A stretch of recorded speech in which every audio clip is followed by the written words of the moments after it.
FBI-ը հայտնել է, որ NBA-ի հետ կապված խոշոր քրեական գործի շրջանակում ձերբակալել է 31 մարդու։ Նրանց թվում է մաֆիայի անդամներ և հայտնի մարզիկներ, այդ թվում Պորտլենդի թիմի գլխավոր մարզիչը և նախկին խաղացող Դեյմոն Ջոնսը։ Հետաքննության տվյալներով այս խումբը տարիներ շարունակ կազմակերպել է անօրինական խաղադրույքներ և հաքերային գործողություններ, որոնց միջոցով ստացել են տասնյակ միլիոնավոր դոլարներ։ Գործը կապվում է Նյու Յորքի 4 խոշոր մաֆիոզ ընտանիքների՝ Բոնանո, Ջենովեզե, Լուկեզե և Գամբիո կլանների հետ։ FBI-ի տնօրենը հայտարարել է, որ մեղադրանքները ներառում են խարդախություն, փողերի լվացում, շորթում, կողոպուտ և ապօրինի ազարտային խաղերի կազմակերպում։ Ձերբակալությունները կատարվել են միաժամանակ 11 նահանգներում և իրավապահների խոսքով սա նախադեպը չունեցող գործողություն է ամերիկյան սպորտի պատմության մեջ։ Իսկ այժմ այն մասին, թե ինչ ենք պատմելու հաջորդիվ։ Անհայտ անձը 130 միլիոն դոլարի բարեգործություն է արել։ Թրամփը հրաժարվում է բացահայտել նրա անունը։ Շաթդաունի ֆոնին երկրի հսկայական օդանավակայաններում քաոս է սկսվել։ Մանրամասները րոպեներ անց։ Ամերիկացիների ուշադրությունը կրկին Իլինոյսի վրա է սևեռված։ Բացի Չիկագոյում այսի և գվարդիականների հետ կապված թոհուբոհից, մեկ այլ ցավալի դեպք է տեղի ունեցել։ Ուղղաթիռի վթարի պատճառով նահանգապետի թեկնածուն կորցրել է ընտանիքի անդամներին։ Մինչև այդ կանադայի տնտեսությունը ԱՄՆ-ի քաղաքականության արդյունքում հայտնվել է ճնշման տակ, թե ինչ քայլեր է ձեռնարկվում, կմանրամասնեմ րոպեներ անց։ Թրամփը և Պենտագոնը կարծես ցամաքային պատերազմ են ցանկանում սկսել նարկոկարտելների հետ։ Այս թողարկման ընթացքում միասին կծանոթանանք տիրող իրավիճակին։ Այսօր մեր թիմի հետ միասին հետաքրքիր վիճակագրական վերլուծություն ենք պատրաստել ձեզ համար։ Ինչ եք կարծում, տարեկան որքան գումար են աշխատում հոգեբանները, բուժքույրները, համալսարանի դասախոսները կամ օրինակ ճարտարագետները։ Մեր վիճակագրական բլոկում առանձնացրել ենք ամենատարածված ոլորտների վարձավճարների չափերը, նահանգներում աշխատանքի գնահատման վերաբերյալ ավելի լավ պատկերացումներ կազմելու համար։ Այս հաղորդումը դիտելուց հետո հստակ կպատկերացնեք, թե ինչով է պետք զբաղվել ԱՄՆ-ում։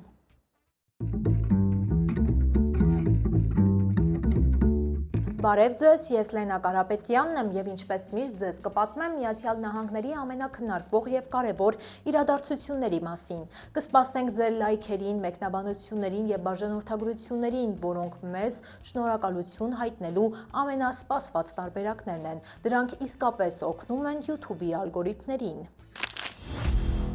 Ապօրինի ներգաղթի դեմ պայքարի հետ կապված ԱՄՆ ներքին անվտանգության նախարարությունը հայտարարել է լուրջ արդյունքների մասին։ Նախարարության տվյալներով ուղարկվել է ավելի քան 31,000 տուգանային ծանուցումներ, որոնք ընդհանուր գումարով անցնում են 9,6 միլիարդ դոլարը։ Նախկինում երբեք այսքան մեծ ֆինանսական ճնշում չի կիրառվել ներգաղթյալների վրա։ Նաև նշվում է, որ այս տարվա ընթացքում մոտ 2 միլիոն մարդ է լքել Միացյալ Նահանգները, որոնցից մոտ 1,6 միլիոնը կամավոր է հեռացել, իսկ մոտ 500,000-ը ենթարկվել է դեպորտացիայի։ Ծրագիրը նախատեսում է մինչև տարվա վերջ իրականացնել մեծ թվով դեպորտացիաներ։ Ներքին անվտանգության առաջնորդների խոսքով հաջողության գլխավոր պատճառներից մեկն այն է, որ այսը համալրվել է մոտ 5,000 նոր գործակալով։ ԱՄՆ-ի ազգային պարտքը պատմության մեջ առաջին անգամ անցել է 38 տրիլիոն դոլարը, ինչը դարձել է նոր ռեկորդային ցուցանիշ։ Տնտեսագետները նշում են, որ պարտքի այս աճը պայմանավորված է բնակչության ծերացմամբ, սոցիալական ապահովության և առողջապահական ծրագրերի ծախսերի աճով, ինչպես նաև պետական պարտատոմսերի բարձր տոկոսադրույքներով։ Ըստ փորձագետների, վերջին տասնամյակում Միացյալ Նահանգները միայն պարտքի տոկոսների վճարման վրա ծախսել է մոտ 4 տրիլիոն դոլար, իսկ առաջիկա տասնամյակում այդ թիվը կարող է հասնել 14 տրիլիոնի։ Տնտեսական վերլուծաբանները զգուշացնում են, որ եթե կառավարությունը չկրճատի սոցիալական և բժշկական ծրագրերի ծախսերը կամ չփոխի հարկային քաղաքականությունը, երկիրը կարող է կանգնել նոր ֆինանսական ճգնաժամի վտանգի առաջ։ Նախագահ Թրամփը հայտարարել է, որ կառավարության շաթդաունի ընթացքում առաջացած ֆինանսական բացը լրացնելու նպատակով մի անհայտ բարերար 130 միլիոն դոլար է նվիրաբերել բանակի աշխատավարձերի վճարումների համար։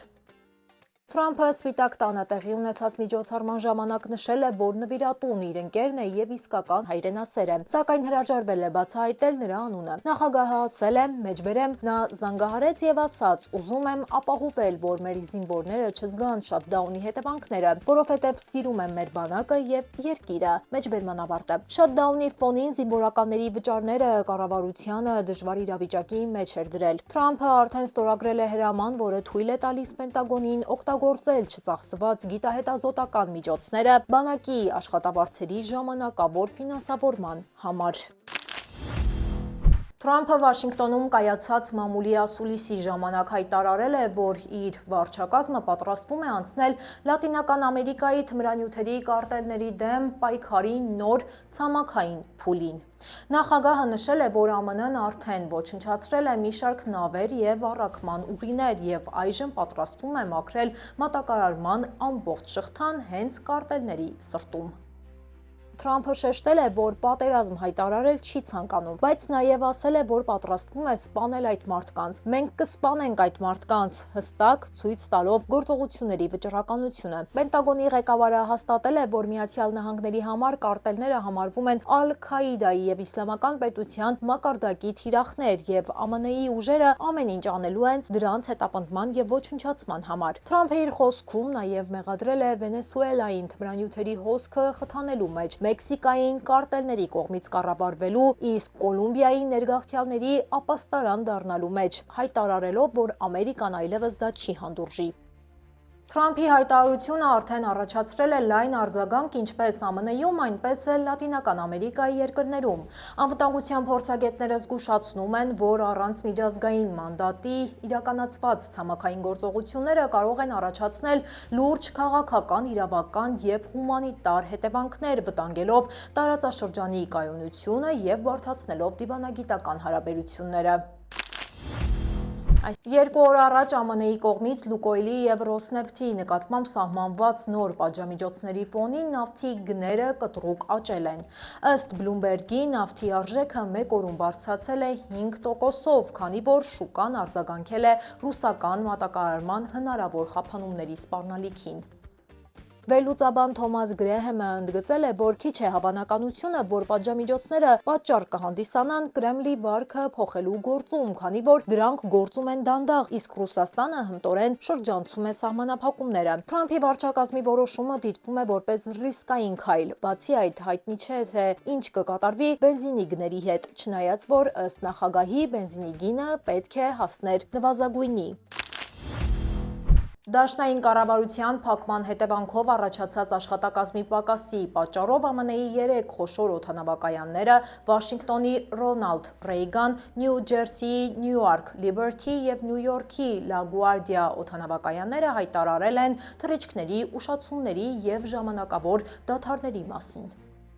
Վաշինգտոնի Ռեյգան օդանավակայանում թռիչքները հետաձգվել են միջինում 30 րոպե, իսկ Նյու Յորքում եւ Նյու Ջերսիում անձնակազմի բացակայության պատճառով որոշ թռիչքներ ամբողջությամբ դադարեցվել են։ Դաշնային ավիացիոն վարչությունը տեղեկացնում է, որ դադարների երկարաձգման հավանականությունը մոտ 30-ից 60% է, քանի որ նման խնդիրներ կան նաեւ Չիկագոյի, Նեշվիլի, Հյուսթոնի եւ Լաս Վեգասի վերահսկման կենտրոններում։ Տրանսպորտի նախարարը Fox News-ին հայտնել է, որ սովորաբար անձնակազմի պակասի պատճառով թռիչքների ընդամենը 5%-ն է ուշանում, բայց այժմ այդ թիվը հասել է 53%-ի։ Նա շնորհակալություն է հայտնել այն դիսպեչերներին, ովքեր շարունակում են աշխատել առանց աշխատավարձի, ընդգծելով, որ եթե անվտանգությունը վտանգվի, բոլոր թռիչքները անմիջապես կդադարեցվեն։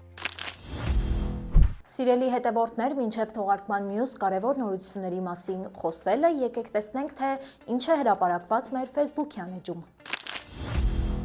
Դաշնային զորքերը չեն մտնի Սան Ֆրանցիսկո։ Նոր քաղաքապետի հետ բանակցություններից հետո նախագահ Թրամփը հայտարարել է, որ չեղարկում է զորքերի տեղակայման պլանը, ընդգծելով, որ քաղաքում նկատվում է արդեն զգալի առաջընթաց եւ դաշնային միջամտության կարիք այլևս չկա։ The Wall Street Journal-ի հաղորդմամբ Դոնալդ Թրամփը Նյու Յորքի քաղաքապետի առաջիկա ընտրություններում անպարտելի է համարում դեմոկրատ Զոհրան Մամդանիին։ Թրամփի խոսքով Մամդանիի առավելությունը գրեթե անհաղթահարելի է եւ նույնիսկ հանրապետական Քերթիս Լիվայի կամ նախկին նահանգապետի մասնակցությունը այլևս չի կարող փոխել ընտրությունների արդյունքները։ ԱՄՆ սննդամթերքի և դեղերի վարչությունը հայտնել է, որ Coca-Cola, Coca-Cola Zero Sugar և Sprite ըմպելիքները հետ են կանչվել օտար նյութերի հնարավոր առկայության պատճառով։ Հետ կանչը վերաբերում է ավելի քան 4200 շշի միավորի, որոնք արտադրվել են Թեքսասում գործող Coca-Cola ընկերության կողմից։ Այնպես, որ եթե ծանր եք տանում սեփական ձախողումները, հիշեք, անգամ Coca-Cola-ի նման հսկայական և դարերի փորձ ունեցող ընկերությունը թույլ է տալիս նման ահռելի բացթողումներ։ Ցանկանում եմ հիշեցնել, որ մենք ամեն օր ձեզ համար պատրաստում ենք կարևոր և վստահելի տեղեկություն պարզ ու հետաքրքիր ձևով, ներկայացնելով մեր Facebook-ում, այնպես որ կարող եք հետևել մեր սոցցանցերի թարմացումներին։ Լոս Անջելեսի շրջանը որոշել է խստացնել վարորդների տվյալների պաշտպանության կանոնները։ Շրջանի խորհուրդը հաստատել է նոր սահմանափակումներ, որոնք կարգավորում են, թե ինչպես կարող են ոստիկանները օգտագործել ավտոմեքենաների համարանիշների սկանավորման համակարգերից ստացված տվյալները։ Այս տեսախցիկները տեղադրված են ինչպես վարեկային մեքենաների վրա, այնպես էլ մայրուղիների երկայնքով, թույլ տալով իրավապահներին հետևել երթևեկող մեքենաների շարժին։ Որոշումը ընդունվել է այն բանից հետո, երբ պարզվել է, որ հարավային Կալիֆոռնիայի մի շարք ոստիկաններ նման տվյալներ են փոխանցել այսին։ Նոր կանոններով շերիֆի վարչությունը պետք է 60 օրվա ընթացքում ջնջի այն վարորդների տվյալները, ովքեր կապ չունեն հանցագործությունների հետ։ Շերիֆի վարչությունը հայտարարել է, որ ընդունում է նոր կանոնները և պատրաստվում է փոխել իր ընթացակարգերը։ Այս պահին Լոս Անջելեսի շրջանում գործում է ավելի քան 900 ավտոմատ ընթերցող սարք, որոնք հավաքում են մեքենաների տվյալները։ Ամերիկյան բարձր տուրքերի հետևանքով առաջացած տնտեսական ճնշումների արդյունքում Կանադան ստիպված է այլընտրանքային լուծումներ գտնել։ Կանադայի վարչապետ Մարկ Քարնին հայտարարել է, որ կառավարությունը նպատակ ունի հաջորդ տասնամյակում կրկնապատկել արտահանումները, սակայն ոչ դեպի ԱՄՆ։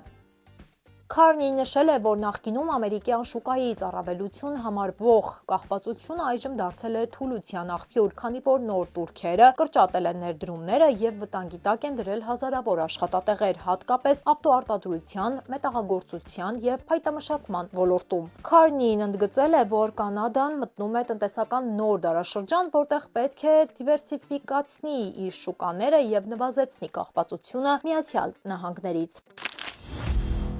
Դոնալդ Թրամփի վարչակազմը հաստատել է Ալյասկայի արկտիկական ազգային արգելոցում նավթի և գազի արդյունահանման ծրագիրը ԱՄՆ-ի ամենաանխաթար բնական տարածքներից մեկի շուրջ վերակենդանացնելով երկար տարիներ շարունակվող քաղաքական և բնապահպանական վեճերը։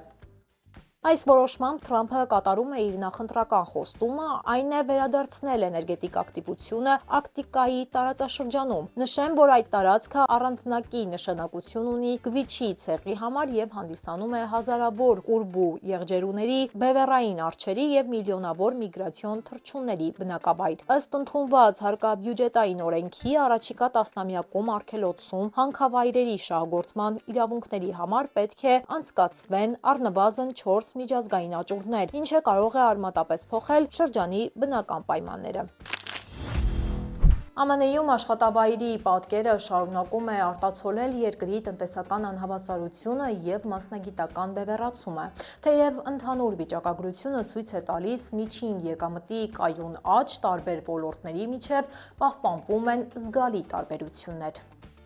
Ըստ ԱՄՆ աշխատանքի վիճակագրական բյուրոյի այս տարվա երկրորդ եռամսյակում միջին շաբաթական աշխատավարձը կազմել է $1096, որը տարեկան համարժեք է մոտ $62100։ Սա մոտ 4,6%-ով բարձր է նախորդ տարվա համեմատ, սակայն գնաճի ազդեցությունը զգալիորեն նվազեցնում է իրական եկամուտների աճը։ Տնտեսական առումով ամենաբարձր վարձատրվող ոլորտներից են տեխնոլոգիան, ինժեներական մասնագիտությունները և ֆինանսական ծառայությունները։ Համակարգչային և մաթեմատիկական մասնագետների տարեկան միջին աշխատավարձը կազմում է շուրջ $104140, իսկ ճարտարագետներինը $104000։ Ֆինանսական խորհրդատուներն ու վարկային վերլուծաբանները վաստակում են միջինում $90000-ից $125000, իսկ կառավարման և գործադիր պաշտոններում աշխատողները միջինում $155000։ Այս մասնագիտությունները գերակշռում են Նյու Յորքի, Կալիֆոռնիայի և Վաշինգտոնի նահանգներում, որտեղ աշխատավարձերը 20-ից 30% ավելի բարձր են ազգային միջինից։ Առողջապահական ոլորտը նույնպես մնում է բարձր վարձատրվող։ Բժիշկների և վիրաբույժների տարեկան միջին եկամուտը 2024 թվականին կազմել է $252,480, իսկ ատամնաբույժները ստանում են $180,000։ Բուժքույրերի միջին աշխատավարձը հասնում է $92,470, իսկ հոգեբույժները $127,000 են ստանում։ Այս մասնագիտությունները առավելապես կենտրոնացած են խոշոր քաղաքներում, որտեղ բժշկական ծառայությունների պահանջարկը մշտապես աճում է։ Կրթական և գիտական ոլորտներում աշխատավարձերը միջինից ցածր են, սակայն կայուն աճ են ցուցաբերում։ Ուսուցիչների միջին տարեկան վարձը կազմում է $68,000, դասախոսներին $85,000, իսկ գիտահետազոտական ինստիտուտների գիտաշխատողներին $97,000։ Ըստ վիճակագրական տվյալների, վերջին 5 տարում կրթական ոլորտում աշխատավարձերը բարձրացել են մոտ 14%-ով, սակայն տարբեր նահանգներում դրանք տարբեր մակարդակի վրա են։ Օրինակ, Մասաչուսեթսում ուսուցիչների միջին աշխատավարձը հասնում է $78,000, մինչդեռ Միսիսիպիում ընդամենը $47,000։ Սպասարկման, առևտրային և ֆիզիկական աշխատանքների ոլորտները շարունակում են մնալ ամենացածր վարձատրվողներից։ Մաքրության և սպասարկման ոլորտում միջին տարեկան աշխատավարձը կազմում է $39,540, շինարարությունը $52,000, իսկ սննդի ոլորտում աշխատողների միջին եկամուտը ընդամենը $33,000։ Բեռնափոխադրող վարորդներն այժմ ստանում են տարեկան միջինում $58,000, իսկ պահեստային և առաքման ծառայությունների աշխատողները $49,000։ Նման մասնագիտությունները հաճախ հիմնվում են ժամավճարի վրա, որը միջինում կազմում է $17-20 ժամում, կախված նահանգից և փորձից։ Կարելի է ասել, որ ԱՄՆ-ի աշխատաշուկան 2025 թվականին ավելի քան երբևէ կախված է կրթական մակարդակից, տեխնոլոգիական հմտություններից և աշխարհագրական դիրքից։ Տեխնոլոգիական, ֆինանսական և բժշկական ոլորտները շարունակում են պահպանել եկամտային առավելությունը, մինչդեռ սպասարկման և ֆիզիկական աշխատանքները պայքարում են գնաճի և բարձր կյանքի արժեքի դեմ։ Այս ամենը ձևավորում է եկամտային խորը բևեռացում, որը դառնում է երկրի տնտեսական, քաղաքական հիմնական մարտահրավերներից մեկը։ Իլինոյս նահանգի իշխանությունները հայտարարել են հատուկ հանձնաժողովի ստեղծման մասին, որը կփաստագրի ֆեդերալ գործակալների կողմից թույլ տրված բռնություններն ու չարաշահումները։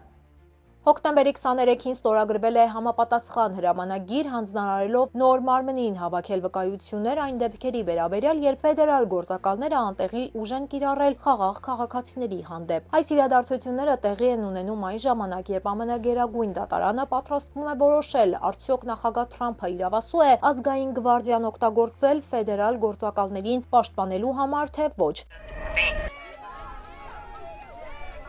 Նահանգում իրավիճակը շարունակում է մնալ լարված, իսկ իրավապաշտպան կազմակերպությունները պահանջում են ապահովել քաղաքացիների իրավունքների պաշտպանությունը։ Իլինոյսի նահանգապետի թեկնածու Դարեն Բեյլի ընտանիքը մեծ ողբերգության է բախվել։ Մոնտանայում ուղղաթիռի վթարի հետևանքով զոհվել է նրա որդին, Հարսը, Քելսին և նրանց 2 երեխաները։ Հայտարարության մեջ Բեյլին և նրա կինը նշել են, որ այս ցավալի պահին ուժ են ստանում իրենց հավատքից ու աղոթքից։ Նրանց մոտ մնացել է միայն ավագ որդին, 10-ամյա Ֆինը, որը վթարի պահին ուղղաթիռում չի եղել։ Իլինոյսի գործող նահանգապետը իր ցավակցությունն է հայտնել Բեյլի ընտանիքին, ընդգծելով, որ սա քաղաքականության պահ չէ, այլ մարդկային ողբերգություն։ Մի քանի շաբաթ առաջ էր Բեյլին հայտարարել նահանգապետի պաշտոնում իր առաջադրման մասին։ Նա հանրապետական կուսակցության թեկնածու է։ Արհեստական բանականության արագ զարգացման և ավտոմատացման հետևանքով աշխարհի խոշորագույն ընկերությունները, այդ թվում Starbucks-ը, Nike-ն, Meta-ն, Microsoft-ը և UPS-ը սկսել են զանգվածային կրճատումներ։ Տնտեսագետները նշում են, որ արհեստական բանականությունը տարբեր ոլորտներում աստիճանաբար փոխարինում է մարդկային աշխատանքը։ Վերջին ուսումնասիրությունների համաձայն աշխարհում գոյություն ունեցող ընկերությունների շուրջ 41%-ը արդեն պլանավորում են կրճատել աշխատակազմը առաջիկա 5 տարում, աշխատուժը փոխարինելով խելացի համակարգերով։ Միևնույն ժամանակ մասնագետները շեշտում են, որ մինչև 2030 թվականը զգալի աճ է սպասվում ֆինտեխի, մեծ տվյալների և արհեստական բանականության ոլորտներում, որտեղ կբացվեն 100 հազարավոր նոր աշխատատեղեր։ Փորձագետների գնահատմամբ այս փոփոխությունները ցույց են տալիս, որ աշխատանքային շուկան արագ վերաձևակերպման փուլում է։ Այժմ պահանջվում են նոր հմտություններ և տեխնոլոգիական կրթություն, իսկ այն ընկերությունները, որոնք չեն հարմարվի այս հանգամանքներին, կարող են ապագայում կորցնել մրցակցությունը և պարզապես վերանալ։ Լոս Անջելեսում դաշնային գործակալների կողմից վիրավորված տղամարդը պարզվել է հայտնի TikTok բլոգեր է։ Նա 44-ամյա Կարլիտոս Ռիկարդո Պարիասն է, ազգությամբ մեքսիկացի, ով ապօրինի է բնակվում ԱՄՆ-ում։ Կարլիտոս Պարիասը ավելի հայտնի է Լոս Անջելեսի մեքսիկացի համայնքներում իր տիկտոկյան տեսանյութերով, որտեղ նա պատմում էր ոստիկանության գործողությունների, ներգաղթային ռեյդերի եւ իր շրջանի առօրյայի մասին։ Նրա էջերը միասին ունեն ավելի քան 340,000 հետևորդ։ Վերջին ամիսներին նա հաճախ լայվեր էր անում, զգուշացնելով համայնքի մարդկանց դաշնային ծառայությունների առաջիկա գործողությունների մասին։ Հատուկ հրամանով գործակալները փորձել են նրան ձերբակալել, սակայն նա փախուստի է դիմել, ինչի արդյունքում իր մեքենայով բախվել է ծառայողական ավտոմեքենային։ Այդ պահին գործակալները կրակ են բացել։ Ներկայումս նա գտնվում է հիվանդանոցում կայուն վիճակում։ Դատարանը հետաձգել է գործի քննությունը, մինչև Պարիասը լիովին ապաքինվի։ ԱՄՆ-ում սեպտեմբերին գրանցվել է Աստվածաշնչի վաճառքների աննախադեպ աճ։ Միայն մեկ ամսում վաճառվել է մոտ 2.5 միլիոն օրինակ, ինչը 36%-ով ավելի է, քան անցյալ տարվա նույն ժամանակահատվածում։ Ընդհանուր առմամբ տարվա սկզբից վաճառքները աճել են շուրջ 11%-ով։ Մասնագետների կարծիքով այս միտումը կապված է վերջին ամիսներին երկրում նկատվող հասարակական լարվածության եւ հոգեբանական անհանգստության աճի հետ։ Բազմաթիվ մարդիկ Աստվածաշունչը ձեռք են բերում ոչ միայն որպես կրոնական գիրք, այլև որպես հույսի եւ մխիթարության աղբյուր, անորոշության պայմաններում։ Բելուզաբաները հատկապես նշում են քրիստոնյա առաջնորդ Չարլի Քիրքի սպանության ազդեցությունը, որը մեծ արձագանք է առաջացրել ԱՄՆ-ում եւ ըստ փորձագետների խթանել է մարդկանց կրկին դառնալ հավատքին ու հոգեվոր գրականությանը։ Հուսամ, որ հավանեցիք մեր կողմից ընտրված այսօրվա թեմաները եւ հիշեցնեմ, որ մենք եթեր ենք դուրս գալիս ժամը 5:30-ին ամեն օր բացի շաբաթ եւ կիրակի օրերից։ Եթե դեռ չեք հասցրել դիտել մեր նախորդ թողարկումը, ապա կարող եք անցնել հենց այս հղումով։ Այսօրվա համար նախապատրաստել էինք այսքանը, կհանդիպենք երկուշաբթի օրը։ Շնորհակալություն։